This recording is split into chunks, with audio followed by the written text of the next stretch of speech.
is the guy in the black over there. This show would never, these stations would never be here, and this show may never have happened without Greg Kalscheur. And I will never forget that day when Greg, I believe I got this right, Christian, just correct me if I'm wrong.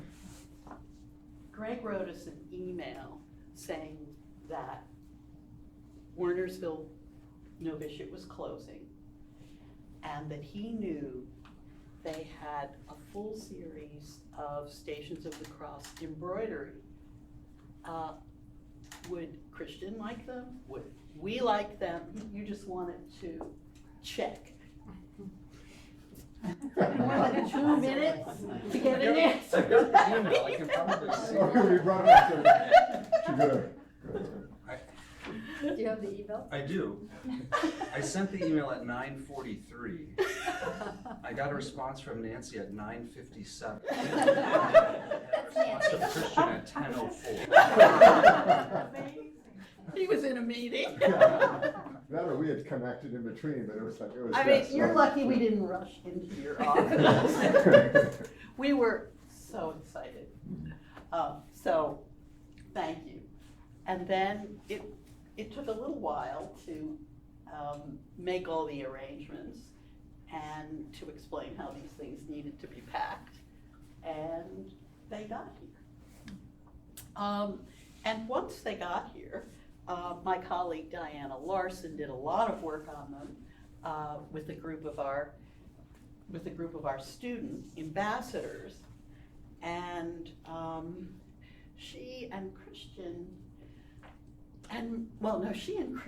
came up with this idea that the confluence of getting the Stations of the Cross, as well as 3 great Jack Yates paintings, as well as a number of new acquisitions in the Burns Library from the Yates Archive, as well as a few smaller embroideries, that we had almost enough to do a great exhibition, but not quite. There were still some gaps. And Christian and Diana met up with some people at Trinity College who were in the library there, who were working on their archive of Lily and Elizabeth Yates. And they visited here, and then there was no turning back. After that, we decided we had to do this exhibition. We would make a space and move another Irish exhibition further down the line so that we could strike while the iron was hot. And the two of them set off to Ireland to meet with anybody they could find who had anything related to the Yates family. And they had suction cups on their fingers and convinced everyone to loan their objects to us. Unfortunately, they were so ambitious, they came back with about twice as many objects. And we spent the next year trying to convince them to cut down what they had. But they did a fabulous job. And then we thought, well, Marjorie had to sort of be the Yates literary scholar to work on this project. So Marjorie House, we twisted her arm to be curator, along with Diana and Christian. And this is what we got 200 objects later.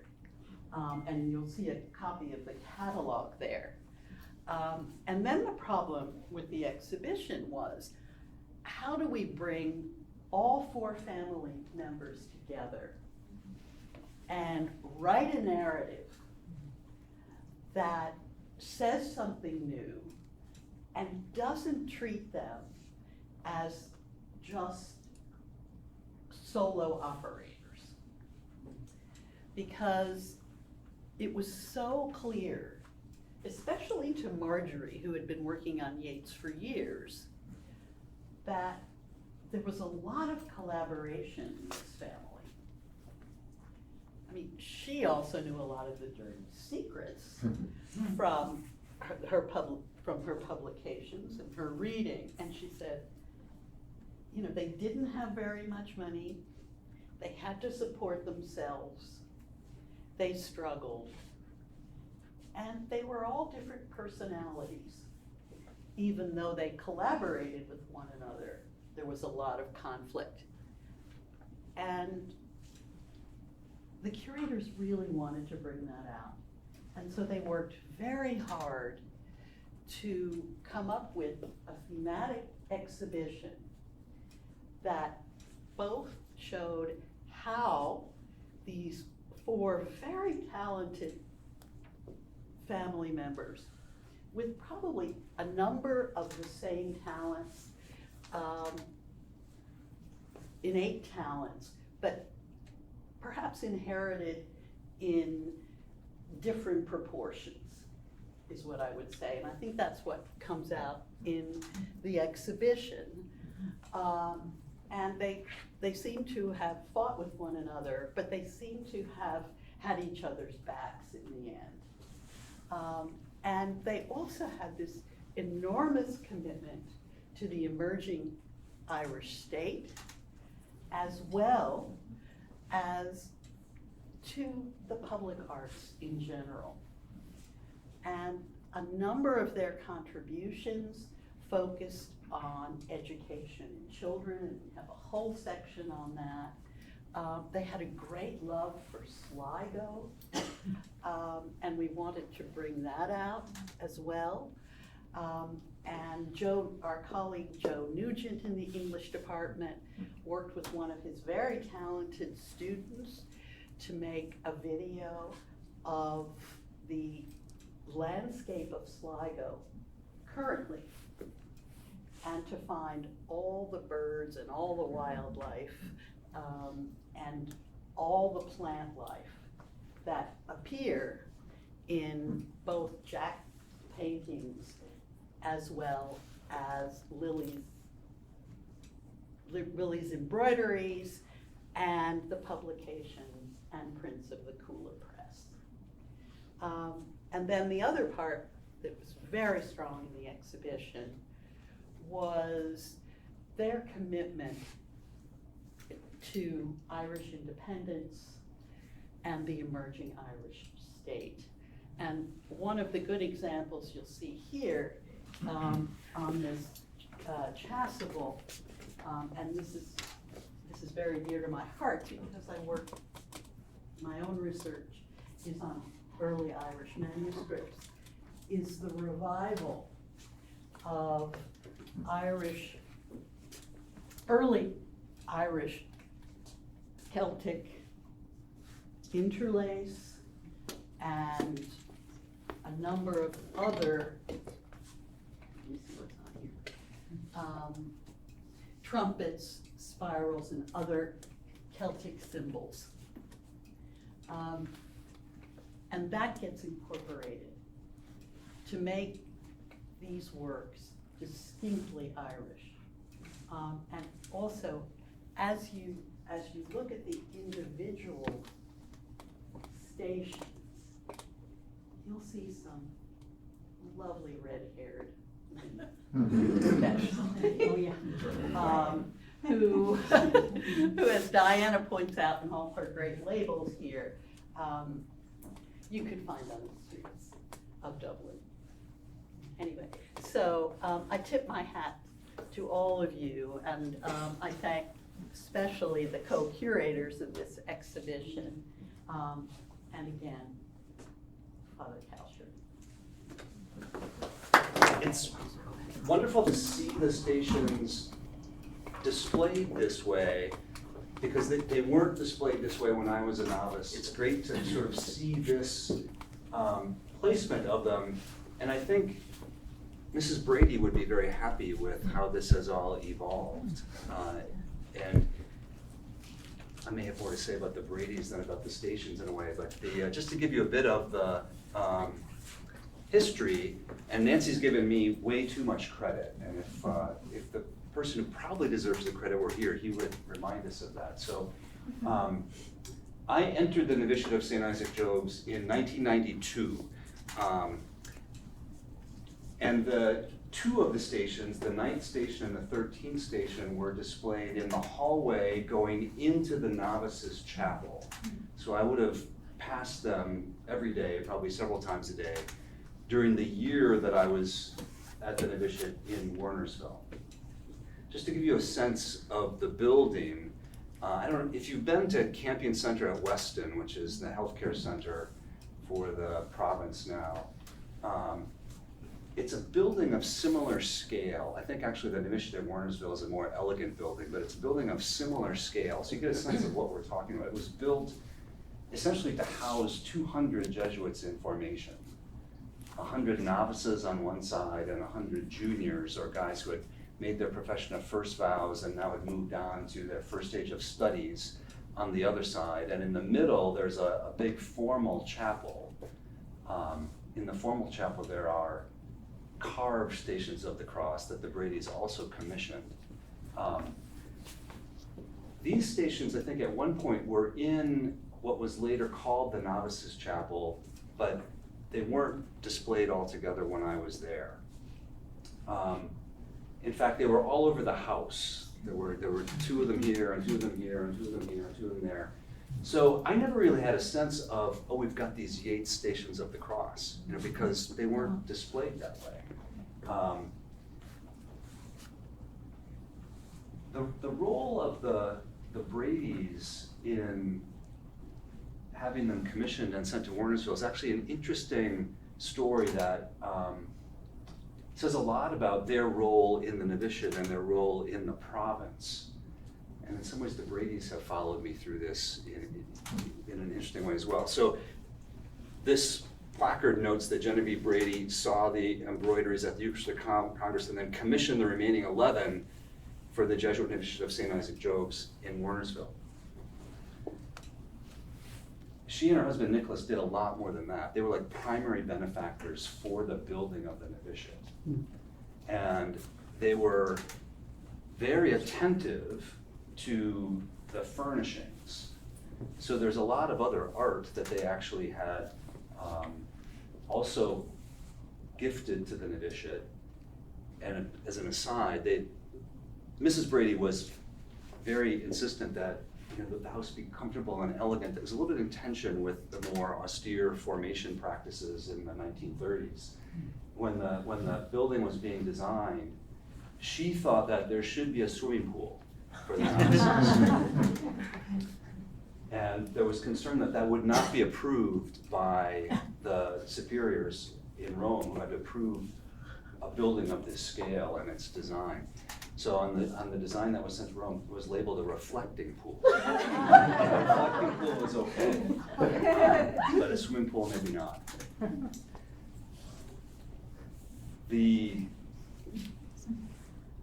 When the novitiate was closing, so I entered in 1992, the novitiate ultimately closed as a novitiate. The novitiate part of formation ended there when I was a novice. So the novitiate is 2 years of formation. I was the last class of novices to enter at Wernersville. And in the summer between my first and second year in the novitiate, the Maryland novices went to join the New York novices in Syracuse, New York, at the novitiate there. So I completed my novitiate there. We went back to Wernersville for my first vows. The building then continued as a retreat house and a healthcare center until the period when we began to think about acquiring, asking if we could house these things here. But it was in the early 2020s, there was a need to sell the property, close the building, and this question of what do we do with all this stuff became an urgent one. And this is sort of where the story comes to Boston College.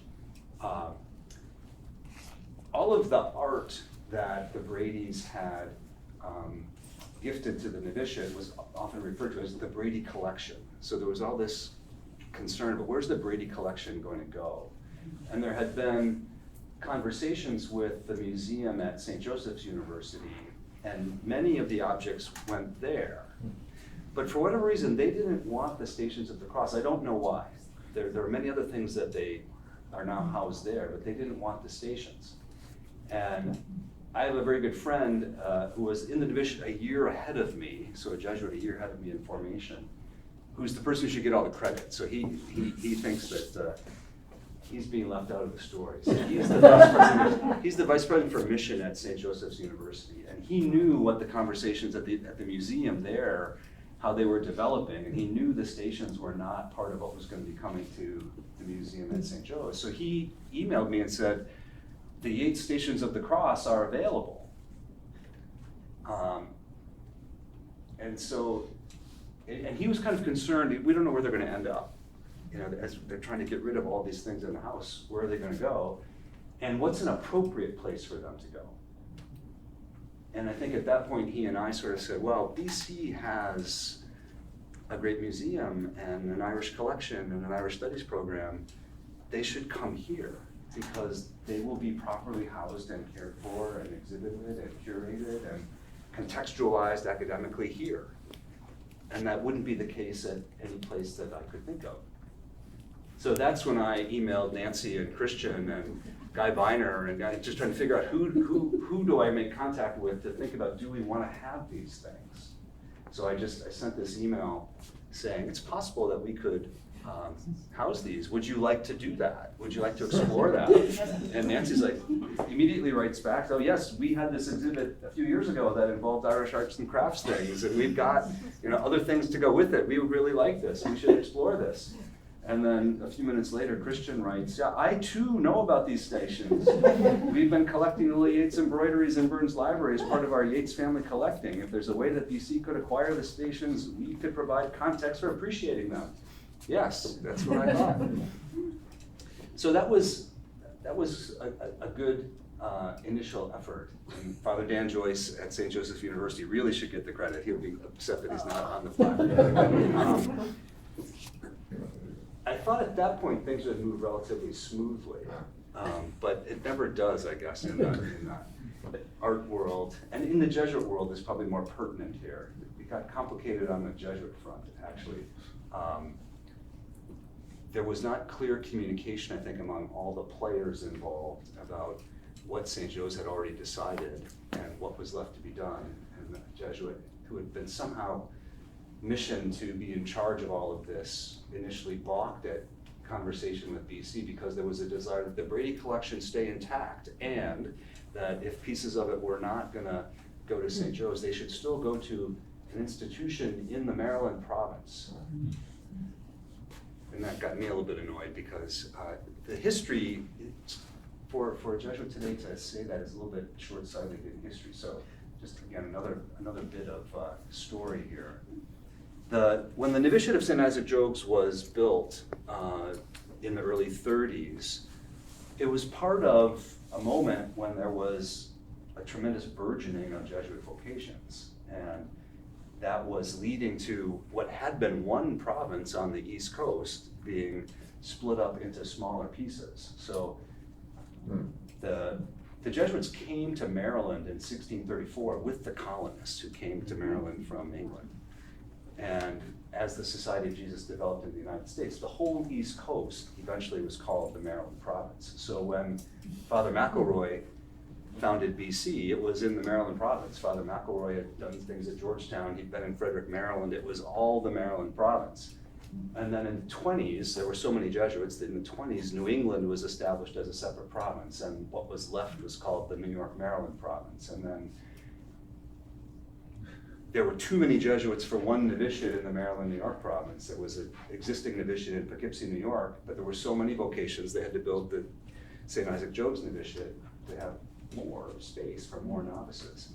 And then eventually, the New York province and the Maryland province were divided, and there was a separate New York province and a new Maryland province. Now it's all gone back to one. So when this Jesuit said it should be an institution of the Maryland province, I had to remind him that Boston College actually at one time was in the Maryland province, and now we're all in the province again. So finally, we were able to straighten that all out and get the stations to come here. But again, I think it's kind of interesting that the care that Mrs. Brady had for the novitiate and wanting to have beautiful works of art that also were important for prayer and the formation of the novices, to have them together, I think it's kind of realized in this space. So I'm glad that we've been able to do this, and both the museum's work, the exhibition's work, the curator's work, and then C21 bringing us here to appreciate the stations as Lent begins. So I'm happy to have had a small part in that, but there's a lot more people who've made it happen. So thanks everybody for coming.